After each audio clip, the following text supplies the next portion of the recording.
ఈనాటి జాతీయ వైజ్ఞానిక దినోత్సవ సందర్భంగా మా కాశీపురం జిల్లా పరిషత్ ఉన్నత పాఠశాల విద్యార్థులు prevention is better than cure అనేటువంటి సందేశాన్ని తెలిపే ఎస్టీఆర్ గోల్డెన్ పీరియడ్ అనేటువంటి లఘునాటికను మీ ముందు ప్రదర్శిస్తారు.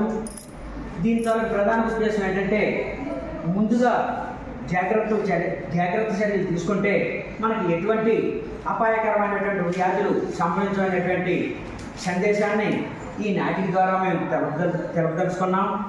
కావున మా విద్యార్థుల ప్రదర్శనను మీరు సదా ఆశీర్వదిస్తారని కోరుచున్నాం.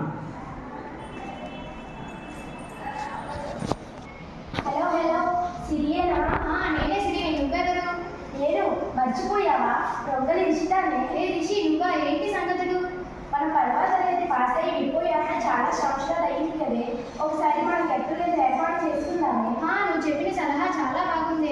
నాటికి భూమి అక్కలు గుర్తు చేసుకునే అవకాశం వస్తుంది కదే. మరైతే ఎక్కడ ఏర్పాటు చేసుకుంటే బాగుంటుంది? ముడిసల్లో ఏర్పాటు చేసుకుందామా? అక్కడే మనం ఎక్కడైతే చదువుకున్నామో ఆ కాశీబాబు హై స్కూల్లో చేసుకుంటే బాగుంటుంది కదా. చూడముచ్చటి బిల్డింగ్, పచ్చని మామిడి తోటలతో ఆహ్లాదకరమైన వాతావరణం ఉంటుంది కదే. సరే, నీ ఆలోచన చాలా బాగుంది. అయితే మన ఫ్రెండ్స్ అందరికీ ఫిబ్రవరి 28 సైన్స్ డే రోజున హాజరు కావాలని చెప్పవే. నువ్వు చెప్పిన తేదీ చాలా బాగుంది. అక్కడైతే సైన్స్ డే కూడా జరుగుతుంది. అక్కడ పిల్లలచే నారాయణ మాస్టర్, పూర్ణిమ మేడం గారు చేయించిన ప్రాజెక్టులు కూడా చూడవచ్చు కదే. అయితే మన ఫ్రెండ్స్ అందరికీ ఒకసారి కాల్ చేసి 8 గంటలకు చేరుకోమని చెప్పవే. హాయ్ సిరి, ఎంత లావైపోయావే? 10వ తరగతి చదువుకునేటప్పుడు సన్న చీపుర పుల్లలా ఉండేదాన్ని. నువ్వేమో చిన్నప్పుడు బాగా దానిలా ఉండేదాన్ని, ఇప్పుడేమో రుబ్బురోలా అయిపోయావే. హాయ్ సిరి, రిషి ఎలా ఉన్నారు? ఏం మాట్లాడుకుంటున్నారు? చూడవే కదా, అదేమో నేను లావ్ అయిపోయానన్నది, అది లావ్ అయిపోయిందని నేను వాదలాడుకుంటున్నామే. అవునే, మీరు సాఫ్ట్వేర్ కంపెనీలో నిత్యం కూర్చొని వచ్చేయడం వల్ల లావయ్యారే. నేను డ్రిల్ మేడం అవ్వడం వలన నిత్యం వ్యాయామం చేయడం వల్ల సన్నగా కనిపిస్తున్నాను. ఏంటి కాంచనా కనిపించట్లేదు? అదిగో మాటలోనే వచ్చేస్తుంది. నిన్నుదైనా చల్లగా ఉంటావు నువ్వు.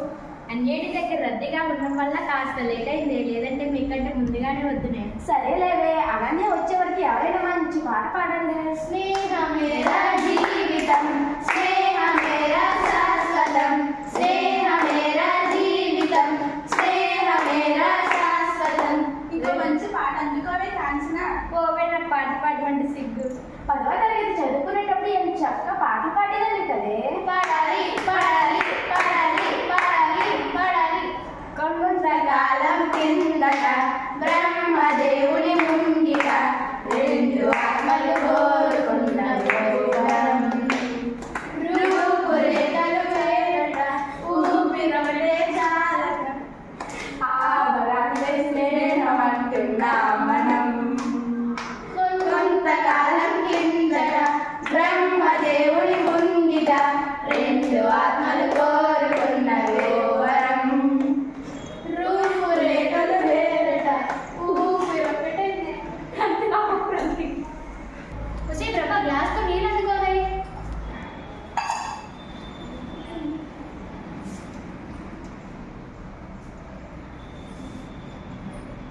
ఏమైంది? ఎందుకలా కంగారు పడుతున్నారు? ఇప్పుడు వరకు బానే ఉంది, పాటలు కూడా చక్కగా పాడింది, ఒక్కసారిగా కుప్ప కూలిపోయింది. ఎందుకే కంగారు పడతారు? దీనికి స్ట్రోక్ వచ్చినట్టుంది. రిషి, నేను అనని వచ్చాను. ఒక్కసారి కళ్ళు తెరవవే. 5 నిమిషాలు నేను చెప్పినట్లు చేయవే.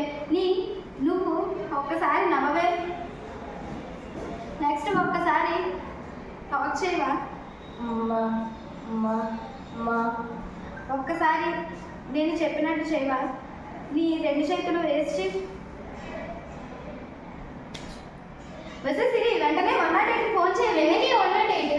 రిషితకి స్ట్రోక్ లక్షణాలు ఉన్నాయి. వెంటనే న్యూరో సర్జన్ దగ్గరికి వెళ్ళకపోతే చాలా ప్రమాదమే. ఓకే, హలో 108 మా రిషితకు స్ట్రోక్ వచ్చింది. మీరు వెంటనే కాశీపురం హై స్కూల్ వద్దకు రావాలి.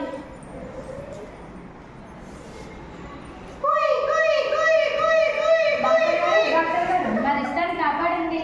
ఈ అమ్మాయి మీరు ఏమవుతారు? ఈ అమ్మాయి మా ఫ్రెండ్ మేడం. ఓ వెరీ గుడ్. ఫ్రెండ్షిప్ అంటే ఇలా ఉండాలి. మరి ఈ అమ్మాయి స్ట్రోక్ వచ్చిందని మీకు ఎవరు చెప్పారు? మా అనన్య చెప్పింది మేడం. దానికి ఖచ్చితంగా స్ట్రోక్ వచ్చిందని తేల్చి చెప్పింది మేడం. అందుకే న్యూరాలజీ హాస్పిటల్ దగ్గరకు తీసుకువచ్చా మేడం. తీసుకొచ్చి మంచి పని చేశారు. స్ట్రోక్ వచ్చిన వ్యక్తికి గోల్డెన్ పీరియడ్ లో హాస్పిటల్ తీసుకువస్తే ఎటువంటి పేషెంట్ అయినా బ్రతికించుకోవచ్చు. గోల్డెన్ పీరియడ్ అంటే ఏంటి మేడం? గోల్డెన్ పీరియడ్ చికిత్స చేయించిన కాలాన్నే గోల్డెన్ పీరియడ్ అంటారమ్మా. ఎనీహౌ సకాలంలో హాస్పిటల్ తీసుకొచ్చి మీ ఫ్రెండ్ని బ్రతికించుకొని స్నేహానికి మాట పేరు వీరేనని నిరూపించుకున్నారు. సృష్టిలో తీయండి గొప్పది, మరువలేని మరువరాన్ని స్నేహమే కలగాడం. Okay friends, now your friend Rishta is out of danger. Okay friends, ఒకటి గుర్తుపెట్టుకోండి, ఎవరికైనా స్ట్రోక్ వచ్చినట్లు అనుమానం వస్తే ఆ వ్యక్తిని ముచ్చటైన 3 అక్షరాల ఎస్టీఆర్ పద్ధతి ద్వారా ముందు నవ్వమనండి. నవ్వినప్పుడు నోరు వంకరగా వస్తే స్ట్రోక్ వచ్చినట్లు తెలుసుకోండి. తర్వాత మాట్లాడమనండి. మాట్లాడినప్పుడు నోరు ముద్దుగా వస్తే స్ట్రోక్ వచ్చిందని గ్రహించండి. తర్వాత స్ట్రోక్ వచ్చిన వ్యక్తిని 2 చేతులు పైకెత్తమనండి. ఏ చేయైనా తనంతటదే కిందకి వాడిపోతే స్ట్రోక్ అని గ్రహించండి. అంతేకాదండి, స్ట్రోక్ వచ్చిన వ్యక్తిని నాలుక చాపమనండి. నాలుక వంకర తిరిగితే స్ట్రోక్ వచ్చిందని గ్రహించండి. థ్యాంక్ యూ మేడం, నన్ను కాపాడినందుకు. నేను కాదమ్మా, మీ అనన్య నిన్ను ఎస్టీఆర్ పద్ధతి ద్వారా రక్షించి సకాలంలో ఈ ఆయుష్మాన్ బాబు హాస్పిటల్ తీసుకొచ్చి నేను రక్షించిందమ్మా. అనన్య చాలా థ్యాంక్స్. నాకు కాదు థ్యాంక్స్ చెప్పాల్సింది, ఎస్టీఆర్ పద్ధతి గురించి తెలిసిన మన ఎన్ఎస్ మేడం గారికి థ్యాంక్స్ చెప్పాలి. చాలా థ్యాంక్స్ మేడం, మేము జీవితాంతం రుణపడి ఉంటాం. గోల్డెన్